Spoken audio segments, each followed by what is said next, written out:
Hello बच्चों, आज का ये वीडियो आइसोमेरिज्म टॉपिक के ऊपर बेस्ड है। आज के इस वीडियो में बेसिकली मैं आपको दो तरह की आइसोमेरिज्म के बारे में बताऊंगी। एक है चेन आइसोमेरिज्म और दूसरी है पोजीशन आइसोमेरिज्म। लेकिन इन आइसोमेरिज्म को समझने से पहले हम ये जानें कि आइसोमर्स एंड आइसोमेरिज्म होता क्या है। तो यहाँ मैंने डेफिनेशंस लिख रखी हैं, तो चलिए मैं इसको रीड करती हूँ और आपको एक्सप्लेन करने की कोशिश करती हूँ। When same molecular formula represents two or more compounds which differ in their physical and chemical properties, then such compounds are called as isomers and the phenomena is called as isomerism. इसका meaning ये है कि कई बार ऐसा होता है कि एक से ज्यादा कंपाउंड्स का मॉलिक्यूलर फॉर्मूला एक जैसा होता है, लेकिन वो दो अलग अलग कंपाउंड्स होते हैं। और हम इसको कैसे प्रूव कर सकते हैं? क्योंकि उन कंपाउंड्स की फिजिकल और केमिकल प्रॉपर्टीज भी अलग अलग होती हैं। इसको आप बहुत एक छोटे से सिंपल से एग्जाम्पल के थ्रू समझिए। देखिए, जैसे ये मेरे दो हाथ हैं, ये दोनों हाथ 4 उंगली और एक थंब से मिलके बने हैं और एक पाम है। दोनों हाथों में सेम कॉम्पोनेंट्स हैं, कॉम्पोजिशन सेम है दोनों हाथों का। डिफरेंस क्या है दोनों में? Alignment, arrangement of 4 fingers, thumb and palm. ये देखिए, ऑलराइट। सो कुछ इसी तरह से दो कंपाउंड्स का होता है, दो या ज्यादा कंपाउंड्स का होता है कि इनका जो कॉम्पोजिशन होता है ना, वो सेम होता है। कॉम्पोजिशन सेम होता है, लेकिन फिर भी वो कंपाउंड्स अलग अलग होते हैं, और जिस वजह से उनकी फिजिकल और केमिकल प्रॉपर्टीज भी अलग अलग हो जाती हैं, बिल्कुल इन दो हाथों की तरह। इन दो हाथों पर अगर आप गौर करें, ध्यान से देखें, तो कॉम्पोजिशन बिल्कुल सेम है, ठीक, लेकिन फिर भी दोनों हाथ अलग अलग हैं। तो ये दोनों एक तरह से आइसोमर्स हुए। यही चीज बहुत सारे ऑर्गेनिक कंपाउंड्स में भी देखने को मिलती है। तो वो सारे ऑर्गेनिक कंपाउंड्स जिनका मॉलिक्यूलर फॉर्मूला सेम है, यानी मॉलिक्यूलर कॉम्पोजिशन सेम है, लेकिन फिर भी वो एक दूसरे से बहुत अलग अलग हैं, जिस वजह से उनकी फिजिकल और केमिकल प्रॉपर्टीज भी अलग अलग होती हैं। ऐसे सारे कंपाउंड्स को हम आइसोमर्स बोलते हैं, और इस फिनोमेना को हम आइसोमेरिज्म बोलते हैं। यानी कि हम एक छोटा सा समरी अगर जाने का आइसोमेरिज्म है क्या, तो आइसोमेरिज्म का मतलब होता है same molecular formula but different structural formula. एक बहुत ही सिंपल तरीके से, जैसे अगेन मैं अपने दोनों हाथों का एग्जांपल लेके बताती हूं। देखो, इन दोनों का कॉम्पोजिशन सेम है, लेकिन स्ट्रक्चर अलग अलग है, arrangement of fingers and thumb अलग अलग है। तो ये होता है बच्चों आइसोमेरिज्म। आइसोमेरिज्म को हम दो तरह से क्लासिफाई कर सकते हैं, या कहना चाहिए कि दो पार्ट्स में हम डिवाइड कर सकते हैं। पहला टाइप होता है स्ट्रक्चरल आइसोमेरिज्म और दूसरा होता है स्टीरियो आइसोमेरिज्म। स्ट्रक्चरल आइसोमेरिज्म का ये मतलब होता है कि जैसे कंपाउंड्स होते हैं, उनका मॉलिक्यूलर फॉर्मूला सेम होता है, लेकिन उनके स्ट्रक्चर्स अलग अलग होते हैं। जैसे एक छोटा सा एग्जाम्पल देखो आप, जैसे अगर मैं लिखूं यहाँ पे C5H12, ठीक, और यहां पे मैं फटाफट एक कंपाउंड का स्ट्रक्चर ड्रॉ कर लूं जिसका मॉलिक्यूलर फॉर्मूला C5H12 है, यानी कि ये कंपाउंड हो गया, इसको हम बोलते हैं पेंटेन। अब मैं यहां आपके सामने एक और कंपाउंड लिखूंगी जिसका फॉर्मूला तो C5H12 रहेगा, लेकिन वो कंपाउंड बदल जाएगा। जैसे कि ये कंपाउंड, इस कंपाउंड का नाम होगा, IUPAC नेम होगा इस कंपाउंड का 2-मिथाइल ब्यूटेन। अगर आप काउंट करें तो दोनों में 5 कार्बन है और 12 हाइड्रोजन है। तो दोनों कंपाउंड्स का मॉलिक्यूलर फॉर्मूला सेम है, लेकिन दोनों कंपाउंड्स का स्ट्रक्चर अलग अलग है। तो जब इस तरह का फिनोमेना होता है तो उसको हम स्ट्रक्चरल आइसोमेरिज्म बोलते हैं। और बेसिकली ये 5 तरह की होती है। पहला है chain isomerism, position isomerism, functional isomerism, metamerism and tautomerism. ये जो एग्जाम्पल मैंने आपके सामने लिखा, ये एग्जाम्पल चेन आइसोमेरिज्म का है। इसको मैं अभी थोड़ी देर में आपको और इलैबोरेट करके समझाऊंगी। और दूसरी आइसोमेरिज्म होती है स्टीरियो आइसोमेरिज्म। स्टीरियो का मतलब होता है स्पेस, यानी 3 डायमेंशनल स्पेस में मॉलिक्यूल्स का अरेंजमेंट या एटम्स का अरेंजमेंट अब अलग अलग हो जाए, तो दैट इज स्टीरियो आइसोमेरिज्म। ये 2 तरह की होती है, geometrical isomerism and optical isomerism.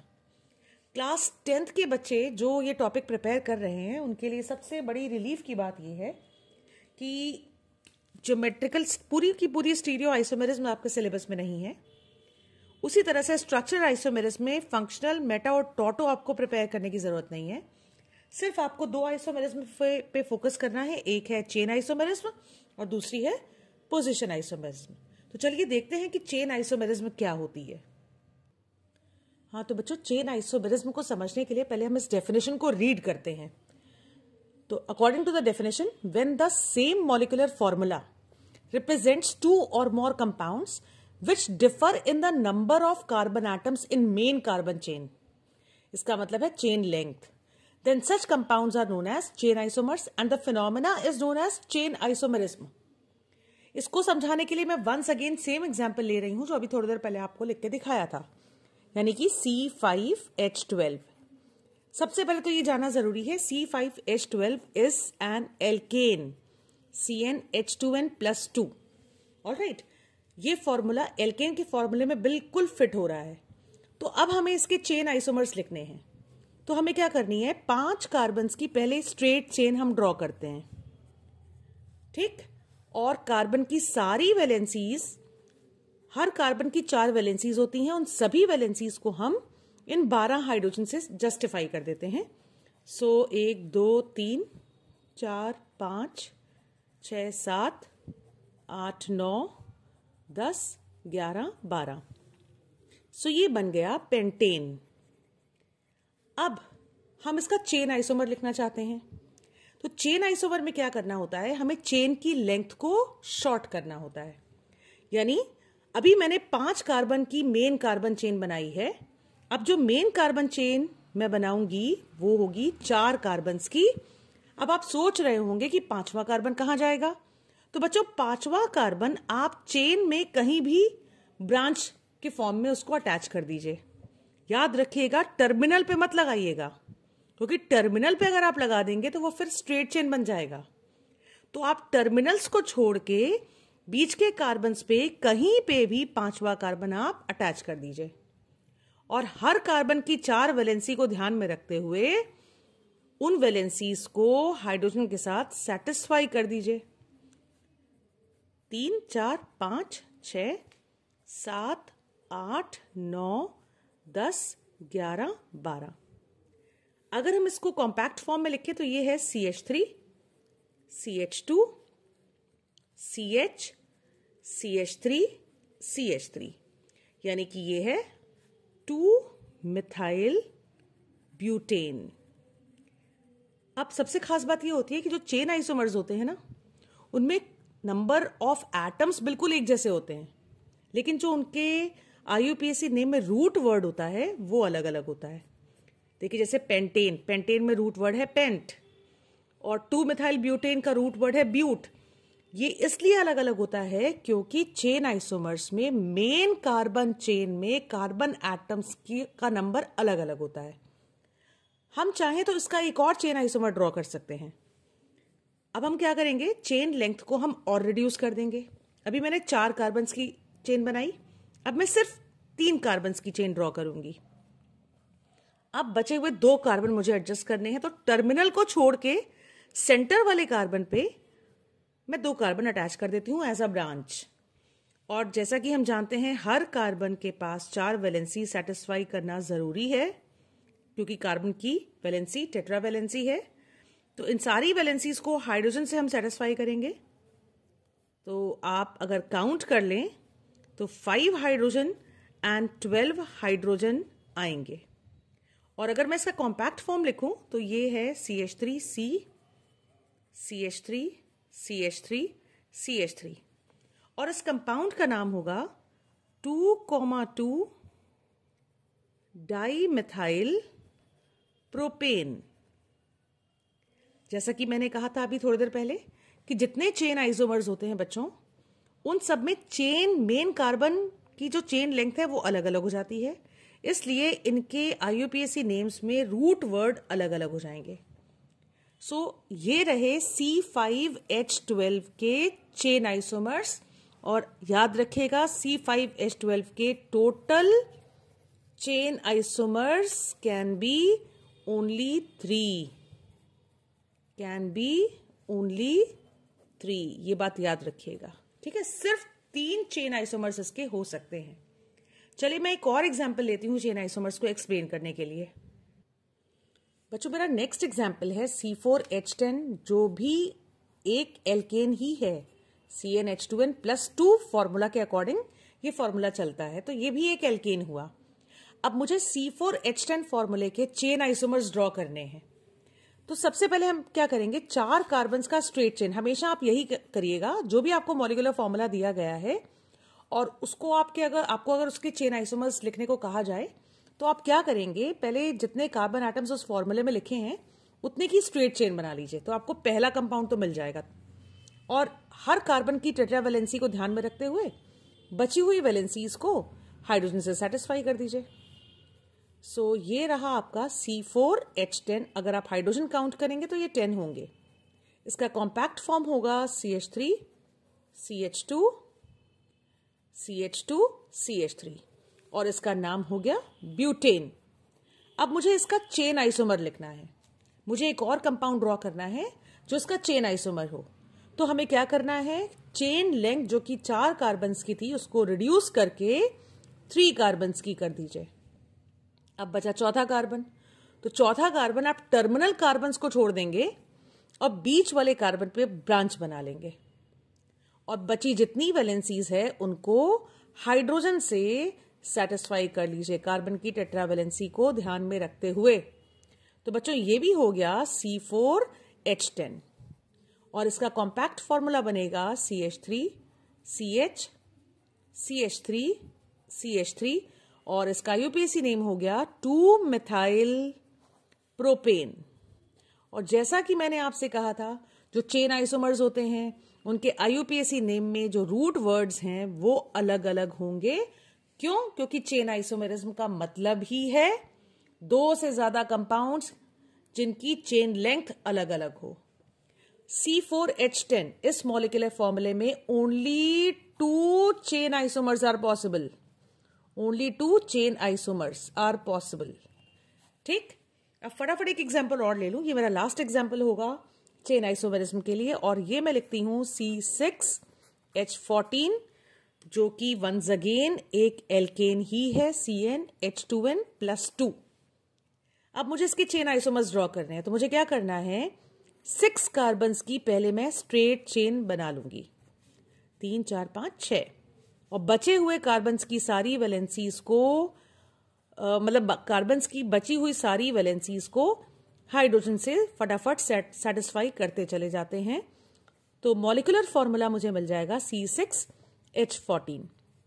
अगर इसका कॉम्पैक्ट फॉर्म लिखूं तो ये बनेगा CH3 single bond CH2 CH2 CH2 CH2 CH3 1 2 3 4 5 6 hydrogen count कर लें आप, 14 ही आएंगे। ये कंपाउंड है हेक्सेन। अब मुझे इसका चेन आइसोमर ड्रॉ करना है, तो मुझे क्या करना होगा, चेन लेंथ को रिड्यूस करना है। अब मैं चेन लेंथ को 5 कार्बन पे ले आऊंगी, एक एक करके हम लेंथ रिड्यूस करते चले आते हैं। अब 6th कार्बन को टर्मिनल कार्बन्स को छोड़ते हुए कहीं पे भी 6th कार्बन को डाल दिया मैंने। ठीक, अब हर कार्बन की जो अनसैटिस्फाइड वैलेंसीज हैं उनको हाइड्रोजन से फटाफट सेटिस्फाई करते चले जाते हैं। तो इस तरह से मुझे ये चेन आइसोमर मिला। अगर मैं इसका कॉम्पैक्ट फॉर्म लिखूं तो ये बनेगा CH3 CH2 CH CH3 CH2 CH3 यानी कि 3-मिथाइल पेंटेन। अब मैं चाहूं इसका एक और चेन आइसोमर लिख सकती हूं। मुझे चेन लेंथ रिड्यूस करनी है, 5 कार्बन से अब 4 कार्बन पे लेके आते हैं, 1 2 3 4। अब चूंकि C6 6 कार्बन है तो मुझे 2 कार्बन एडजस्ट करने हैं, तो टर्मिनल को छोड़ के बीच में कहीं पे भी एडजस्ट कर दीजिए। जैसे फॉर एग्जाम्पल मैं एक अरेंजमेंट लेती हूं, ये रहा।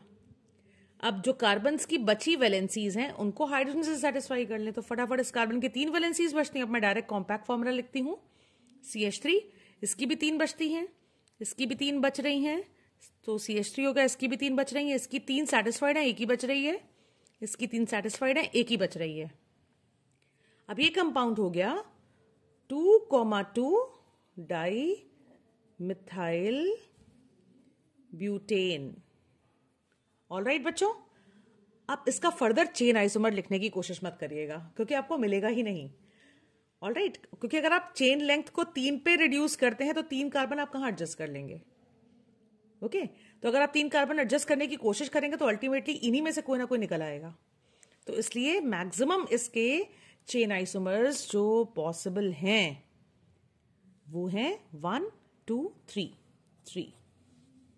ओके, सो और एक बात और ध्यान रखिएगा, ये देखिए हर आइसोमर के आईयूपीएसी नेम में रूट वर्ड अलग अलग हैं। सो ये रहा चेन आइसोमेरिज्म।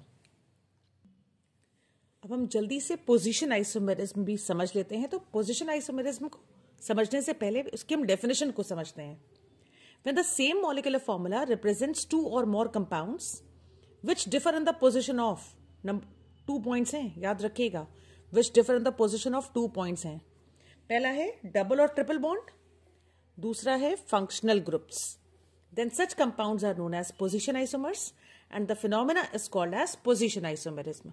यानी 2 या 2 से ज्यादा ऐसे कंपाउंड्स जिनमें कार्बन की चेन लेंथ तो बिल्कुल ठीक है, बराबर है, लेकिन दोनों तब भी एक जैसे नहीं है। क्यों? क्योंकि उनमें पोजीशन में डिफरेंस है। किसकी पोजीशन में? या तो डबल या ट्रिपल बॉन्ड की पोजीशन या फंक्शनल ग्रुप की पोजीशन। इसको समझने के लिए मैं एक एग्जाम्पल लिखती हूं। तो मेरा एग्जाम्पल नंबर 1 है, एग्जाम्पल 1 मैं लेके चलती हूं। सपोज आपके सामने मैं ये ब्यूटीन का एग्जाम्पल लूं। This is called as but 1-ईन। ये है ब्यूट 1-ईन।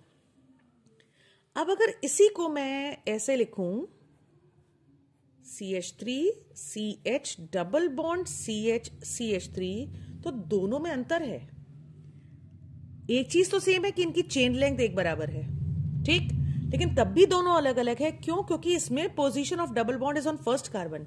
अगर मैं नंबरिंग दूं आईयूपीएसी रूल्स के अकॉर्डिंग तो इसमें जो डबल बॉन्ड है वो फर्स्ट कार्बन पे है, और अगर मैं इस पे नंबरिंग दूं तो डबल बॉन्ड जो है वो सेकेंड कार्बन पे है। तो इसका आईयूपीएसी नेम हो गया ब्यूट 2-ईन। सो ये होती है पोजीशन आइसोमेरिज्म। अब इसका सेकेंड एग्जाम्पल लूं, एग्जाम्पल नंबर 2। जैसे अगर मैं यहां पे CH3 CHOH CH3, इसको आईयूपीएसी नेम इसका लिखें, दैट इज prop AN2-ऑल। लेकिन अगर मैं ये फॉर्मूला लिखूं CH3 CH2 CH2OH, इसका आईयूपीएसी नेम होता है prop AN1-ऑल। इन दोनों में जो कार्बन की लेंथ है, चेन लेंथ, वो तो सेम है। इसमें भी 3 कार्बन हैं, इसमें भी 3 कार्बन हैं, लेकिन तब भी दोनों में डिफरेंस है। क्या डिफरेंस है? Position of OH, functional group का पोजीशन। यहां पे फंक्शनल ग्रुप जो है वो सेकेंड कार्बन पे है और यहां पे फंक्शनल ग्रुप फर्स्ट कार्बन पे है। इनकी आईयूपीएसी नेम में आपको ये डिफरेंस देखने को मिल जाएगा। जैसे देखिए इसका आईयूपीएसी नेम में क्या है? 2-ऑल 1-ऑल, पोजीशन का डिफरेंस। अच्छा, रूट वर्ड सेम है। रूट वर्ड क्यों सेम है? क्योंकि ये चेन आइसोमर्स थोड़े ही हैं, ये तो पोजीशन आइसोमर है। तो पोजीशन आइसोमर्स में चेन लेंथ एक बराबर रहती है, बराबर की रहती है। और डिफरेंस किसका आता है? पोजीशन ऑफ डबल या ट्रिपल बॉन्ड या कोई फंक्शनल ग्रुप्स। अब फंक्शनल ग्रुप में बहुत सारी चीजें आ सकती हैं। जैसे सपोज यहां मैं लिखूं CH3 CH Cl CH2 CH3, और अगला एग्जाम्पल मैं लिखूं CH2 Cl CH2 CH2 CH3। अब इसका आईयूपीएसी नेम हो जाएगा 2-क्लोरो-ब्यूटेन, और इसका आईयूपीएसी नेम हो जाएगा 1-क्लोरो-ब्यूटेन। अगर आप आईयूपीएसी नेम पे गौर करें तो दोनों में रूट वर्ड सेम है, यानी चेन आइसोमर्स तो ये है नहीं। तो यहां पोजीशन का अंतर है। किसकी पोजीशन डिफर है? क्लोरीन की पोजीशन। यहां पे सेकेंड कार्बन पे है और यहां पे फर्स्ट कार्बन पे है। सो ये होता है बच्चों position isomerism. So I hope बच्चों आपको आज की वीडियो पसंद आई होगी, और अगर आपको ये कॉन्सेप्ट क्लियर होता है तो प्लीज़ बच्चों चैनल को सब्सक्राइब ज़रूर करिएगा, वीडियो को लाइक ज़रूर करिएगा, और हाँ, बेल आइकन को प्रेस कर लीजिएगा, क्योंकि जैसे कोई नई वीडियो अपलोड होगी तो तुरंत आपको नोटिफिकेशन आ जाएगा। Thank you.